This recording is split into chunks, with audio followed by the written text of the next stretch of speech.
Hi friends, இன்றைக்கி lunch box இல்லை. ஏன்னு பார்த்தீங்கன்னா இன்றைக்கி வியாழக்கிழமை சாய்பாபா போயிட்டு கோயிலுக்கு போய்ட்டு சாமி கும்பிட்டுட்டு வந்துடலாம் அப்படிங்கிறதுக்காக நாங்கள் கிளம்பிட்டோம்.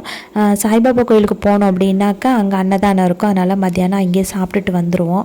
அதனால் இன்றைக்கி சமைக்கலை. லஞ்ச் பாக்ஸுக்கு இன்றைக்கி விடுதலை விட்டாச்சு. அது மட்டும் இல்லாமல் ஹஸ்பண்டுக்கும் லீவு தான். சரி, அதனால் 2 பேரும் அப்படியே கோயிலுக்கு கிளம்பிட்டோம். கோயிலோடைய என்ட்ரன்ஸ் முன்னாடி காட்டியிருப்பேன். இது பின்னாடி சைடு உட்காந்து சாப்பிட்றதுக்கெலாம் டேபிள் எல்லாமே இந்த மாதிரி போட்டிருக்காங்க. எல்லாருமே ஃப்ரீயாக உட்காந்து சாப்பிட்ற அளவுக்கு ரொம்ப நிழலாக இருக்கும் சுற்றி.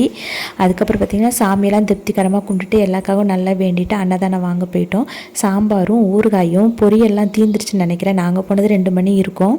அப்புறம் பார்த்திங்கன்னா அத்தி மரம் இருந்துச்சு. அதில் குத்தா காய் யாருமே பறிக்க மாட்டாங்க போல். எடுத்து வாயில் வச்சு பார்த்தேன், அந்தளவுக்கு நல்லாவே இல்லை. சரி, பார்த்து ரசிச்சுட்டு ஒரு வீடியோ எடுத்துகிட்டு நாங்களும் அப்புறம் வீட்டுக்கு கிளம்பிட்டோம். கோயிலை சுற்றி நிறைய மரஞ்செடி கொடிகள்லாம் இருக்கனால கண்ணுக்கு ரொம்பவே குளிர்ச்சியாக இருக்கும். நீங்களும் இந்த மாதிரி சாய்பாபா கோயிலுக்கு போனீங்கன்னா கமெண்ட் பண்ணுங்கள். பாய்.